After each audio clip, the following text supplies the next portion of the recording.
Seigneur, ta parole au quotidien nous nourrit et nous donne vie.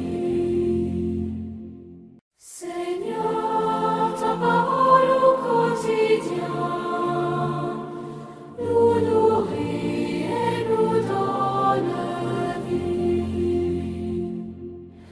Lecture du livre de Ben Sira le sage. Le prophète Élie surgit comme un feu, sa parole brûlait comme une torche. Il fit venir la famine sur Israël et dans son ardeur, les réduisit à un petit nombre. Par la parole du Seigneur, il retint les eaux du ciel et à 3 reprises, il en fit descendre le feu.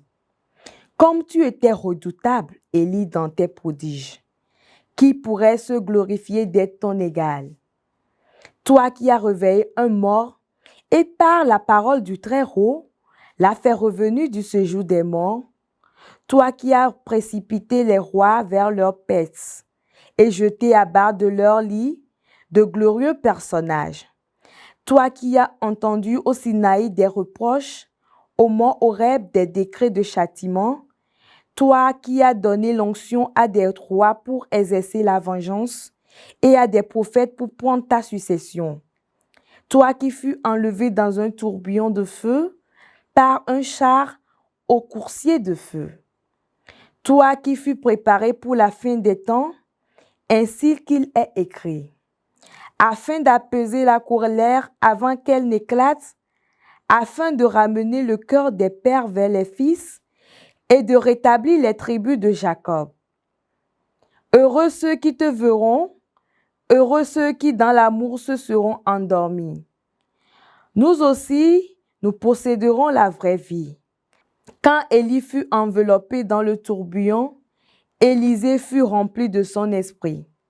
Et pendant toute sa vie, aucun prince ne l'a intimidé. Personne n'a pu le faire réfléchir, rien ne lui résista, et jusque dans la tombe, son corps manifesta son pouvoir de prophète. Pendant sa vie, il a fait des prodiges. Après sa mort, des œuvres merveilleuses. Parole du Seigneur, nous rendons grâce à Dieu. Nous nourrit et nous donne vie. Que le Seigneur soit votre joie, homme juste. Le Seigneur est roi, exulte la terre. La joie pour les îles sans nombre, ténèbres et nuées l'entourent. Justice et droit sont l'appui de son trône.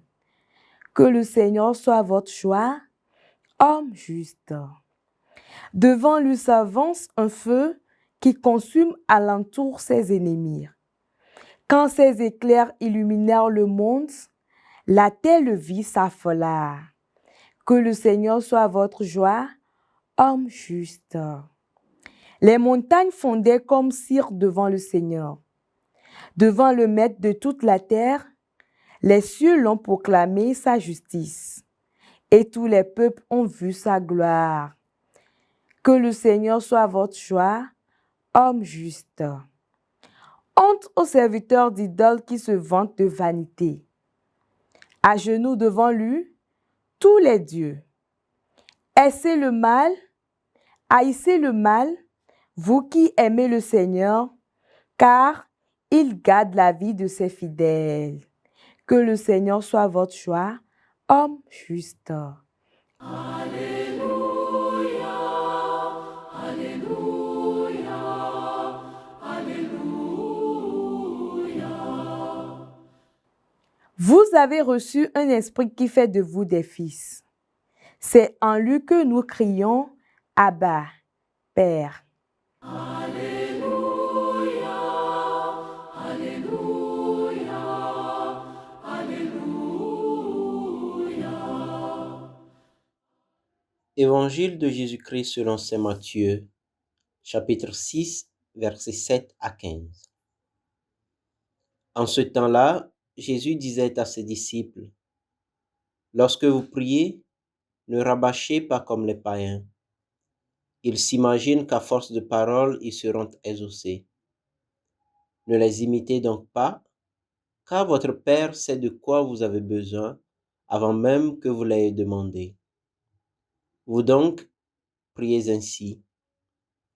Notre Père qui es aux cieux, que ton nom soit sanctifié, que ton règne vienne, que ta volonté soit faite sur la terre comme au ciel. Donne-nous aujourd'hui notre pain de ce jour. Remets-nous nos dettes, comme nous-mêmes nous remettons leurs dettes à nos débiteurs. Et ne nous laisse pas entrer en tentation, mais délivre-nous du mal. Car si vous pardonnez aux hommes leurs fautes, votre Père céleste vous pardonnera aussi. Mais si vous ne pardonnez pas aux hommes, votre Père non plus ne pardonnera pas vos fautes. Acclamons la parole de Dieu. Alléluia, Alléluia, Alléluia. Chers frères et sœurs dans le Christ, la parole de Dieu en ce jour est un enseignement sur la prière. Jésus dit à ses disciples, ne rabâchez pas comme les païens. Ils s'imaginent qu'à force de paroles, ils seront exaucés. C'est comme si pour prier, on n'a pas besoin de beaucoup parler, de crier et de gesticuler dans tous les sens. La vraie prière vient du cœur et elle est d'abord une conversation entre le divin et nous. Il ajoute, votre Père sait de quoi vous avez besoin avant même que vous l'ayez demandé. Quelqu'un a l'habitude de me dire, je le cite, si Dieu sait déjà ce dont nous avons besoin, pourquoi ne nous le donne-t-il pas? Pourquoi avons-nous besoin de prier? Après tout, même si nous prions, Dieu nous donnera seulement s'il veut nous donner. Fin de citation. Souvent, je réponds à cette personne que la prière est une main ouverte de notre part. Si cette main est fermée, elle ne peut pas recevoir ce que Dieu veut y mettre.